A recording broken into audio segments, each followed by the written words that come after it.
اللہ اللہ اللہ اللہ اللہ اللہ اللہ۔ ایک بڑی سازش ہے ایجوکیشن سسٹم کے پیچھے، بہت بڑی سازش ہے۔ لوگ کہتے ہیں یہ پڑھنے سے کیا فائدہ، کیا نقصان، اس سے کیا نقصان؟ میں کوئی نقصان نہیں، سب پڑھنا چاہیے، لیکن سوال یہ ہے کہ آپ کس ماحول میں پڑھ رہے ہیں۔ آپ جس ماحول میں پڑھ رہے ہیں وہاں پر پہلے سے 10 مقاصد ہیں، جن مقاصد کو ذہنوں پر مسلط کرنے کا پلان بنایا گیا ہے اور اس پر عمل کیا جا رہا ہے۔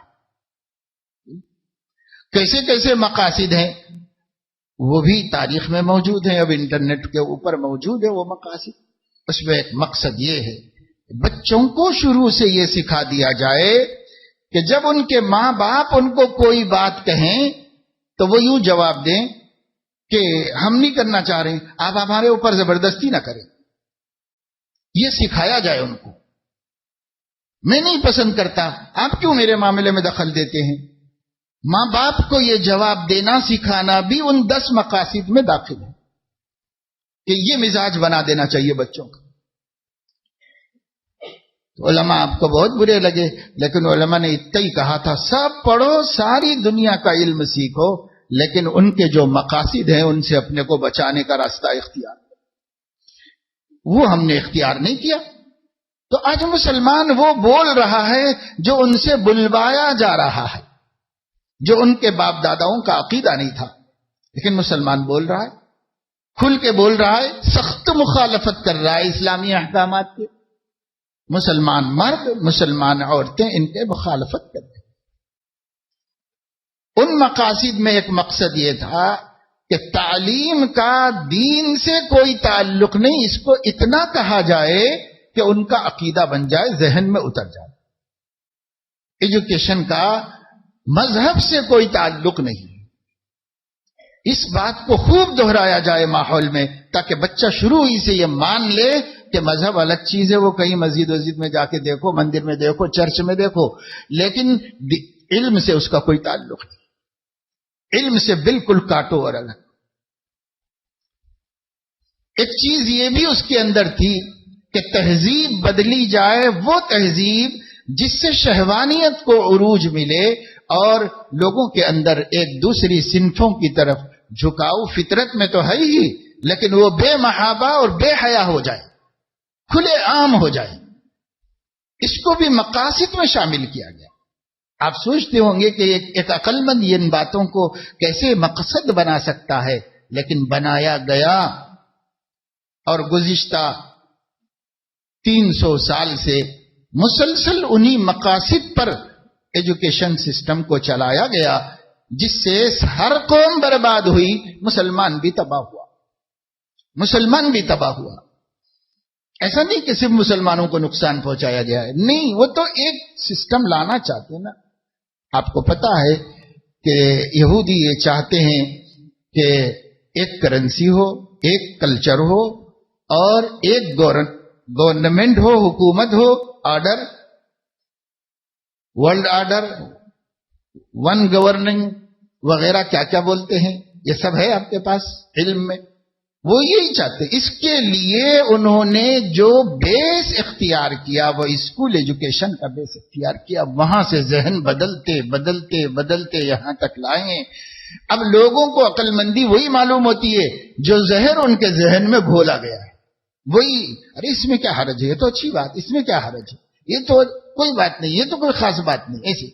حالانکہ اللہ اور اس کے رسول اس میں سے چھوٹی چھوٹی بات کے خلاف ہے، اور وہ اس کی پکڑ کر رہے ہیں، اور وہ قرآن و حدیث میں اس کے خلاف بتا رہے ہیں۔ لیکن اب جب ایسا کلچر بن ہی گیا ہے تو مائنڈ بھی ایسا بن گیا ہے، یہی بول رہا ہے آدمی، یہی سن رہا ہے، یہی دیکھ رہا ہے، یہی کر رہا ہے، اور اب ان کے نزدیک اسلام پیش کرنے والے اجنبی لوگ ہو گئے اور بے دینی پیش کرنے والے محبوب اور پسندیدہ اسکالرز ہو گئے ان کے پاس۔ یہ سب ہوا ہے، بہت عرصے میں ہوا ہے، لیکن کرنا کیا چاہیے؟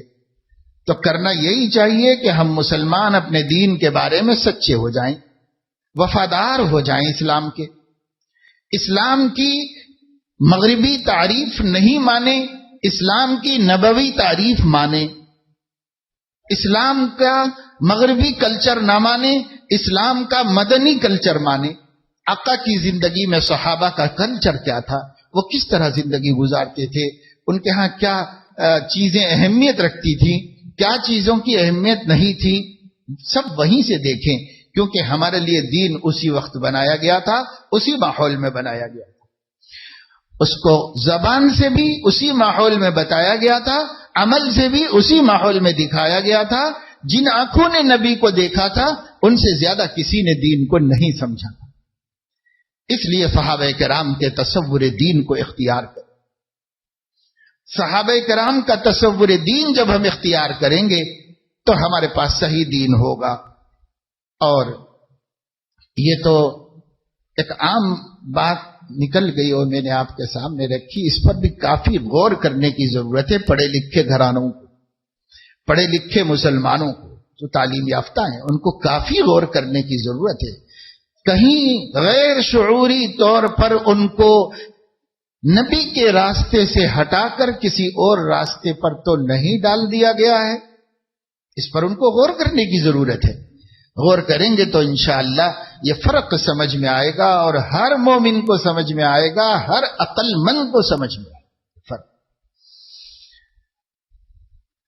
اور جب سمجھ میں آ جائے گا تو آپ اس کو پھیلانا چاہیں گے تو آپ کے پاس پھیلانے کے سورسز نہیں ہیں، اس وجہ سے خود عمل کر کے اپنے عمل سے پھیلا دیں۔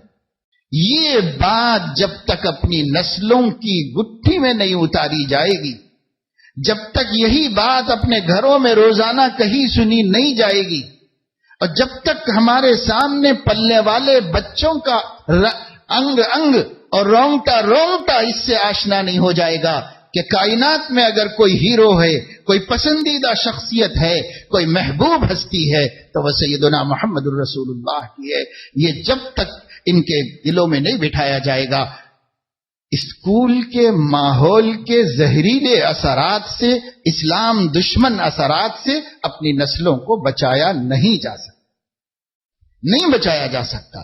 آپ کو بھگتنا پڑے گا۔ آپ کے دل میں کچھ غیرت ہے تو آپ خون رو، لیکن یہ بچے بدلنے والے نہیں، یہ بہک گئے، ان کو کوئی صحیح راستے پر لائے مشکل ہے سوائے اللہ کی قدرت کی۔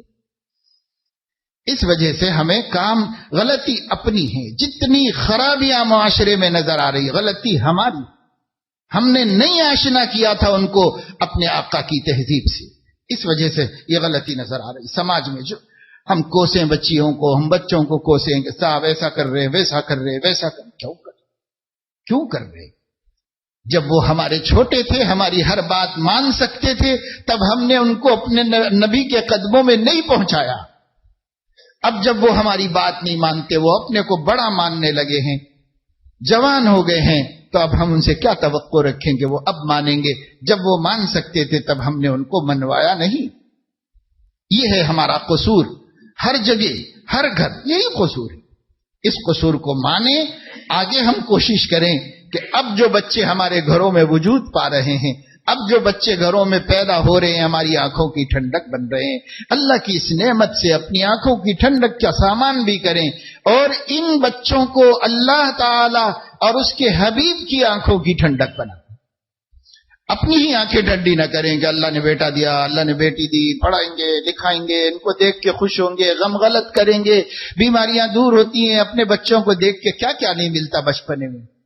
پھر یہی بچے بڑے ہو کر سہانے روح بنتے ہیں اور زندگی کو گھن لگاتے ہیں۔ اگر ان بچوں کو شروع سے اپنے نبی کے طریقے پر لا کر ان کی آنکھوں کی ٹھنڈک بنا دیں تو پھر یہ بچے ہماری آخری سانس تک ہماری آنکھوں کی ٹھنڈک، ہم کو ان سے کوئی گزند و تکلیف نہیں پہنچے گی۔ یہ بات ہمارے سمجھنے کی ہے، ہم اس کو سمجھیں، اس پر غور کریں، اور اس سلسلے میں جو بھی مخلصانہ سوچیں۔ آپ بیٹھ کے یہ کہنا آسان ہے کہ بھائی مولویوں کو کیا یہ بولتے رہتے ہیں، یہ بولنا آسان ہے، لیکن میرے دوستو تاریخ پڑھ لو، اپنے 1400 سال کو دیکھ لو، جب ہم نے دین کا دامن چھوڑا ہے، اللہ کی رحمت سے، اس کی نصرت سے محروم ہوئے ہیں۔ تاریخ دیکھ لو، آپ خود تحقیق کر لو، آپ خود پیچھے چلے جاؤ، دیکھ لو اللہ کی مدد کہاں آتی ہے اور کہاں اللہ کی مدد سے محرومی ہوتی ہے۔ ہماری بات پہ بھروسہ مت کرو، خود ہی سمجھو جانو، ہماری 1400 سالہ تاریخ ہمیں بتا دے